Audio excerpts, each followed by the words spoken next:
Voici la deuxième partie du pliage que les Ictoires vous ont proposé sur le chat. Nous allons donc continuer après avoir placé les oreilles. Allons-y maintenant pour le museau. Je replie la pointe à peu près au milieu de la face du chat.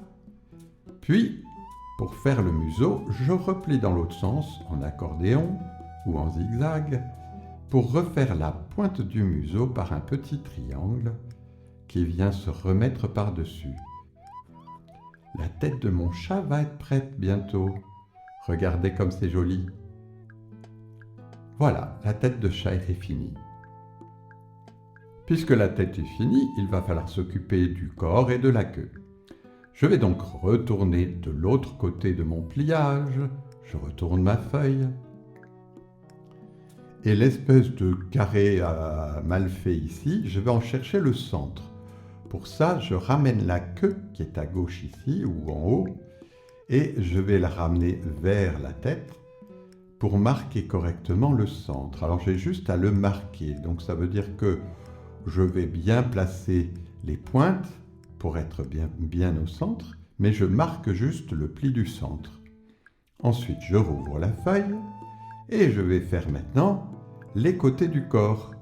Je rabats donc le côté droit vers le centre et le côté gauche vers le centre, ce qui me permet d'avoir le corps du chat.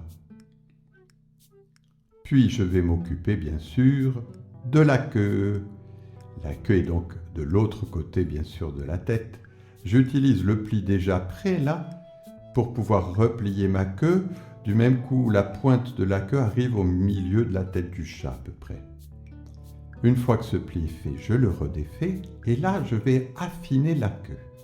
Pour cela, je vais joindre l'emplacement du pli jusqu'à la pointe et je vais créer une petite languette que je ramène et qui va réduire du même coup la taille de la queue. Donc d'un côté bien sûr, puis de l'autre. Vous voyez comment est formée la languette. Elle part de l'emplacement du pli de queue et elle va jusqu'à la pointe. Lorsque j'ai fait ça, je vais pouvoir replier ma queue, puis la redéplier mais sur un autre repère, en face du centre que j'avais repéré tout à l'heure. Donc je replie dans l'autre sens, en zigzag, mais cette fois-ci en m'arrêtant en face des deux pointes qui ont servi à faire le corps. La queue a donc été légèrement raccourcie. Pour l'améliorer, je vais à nouveau la réduire en largeur. Donc pour ça, je vais rentrer mon doigt sous le papier pour rapprocher le bord de queue du centre, donc de l'axe central.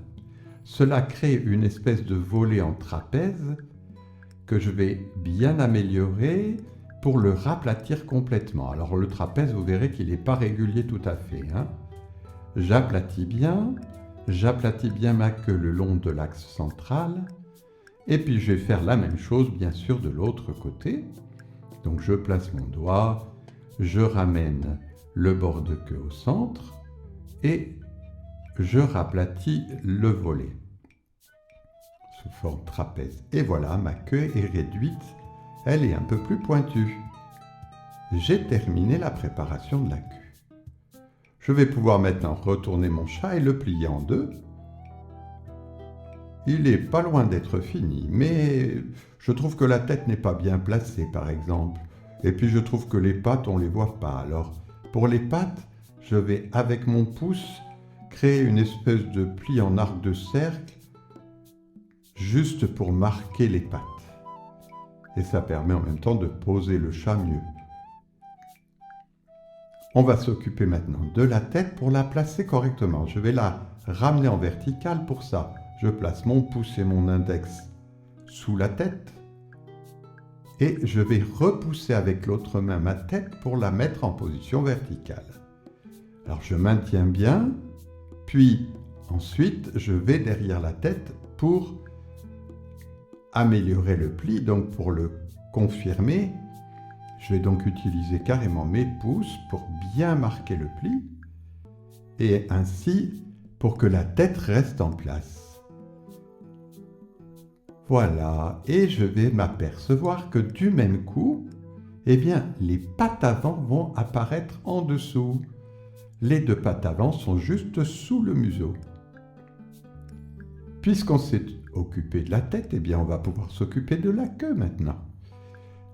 En position horizontale, c'est pas génial, alors on va la replier sur un pli incliné pour la mettre en position verticale vers le bas.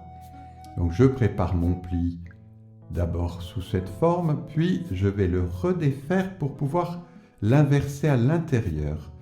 Donc une fois qu'il est bien marqué, je relève et je vais utiliser mes doigts pour pincer le corps et pour rentrer le pli à l'intérieur en l'inversant.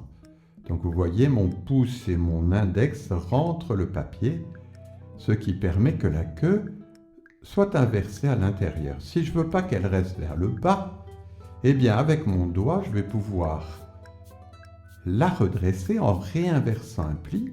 Donc je prends mon index, j'ouvre un petit peu et j'inverse pour redresser la queue vers le haut.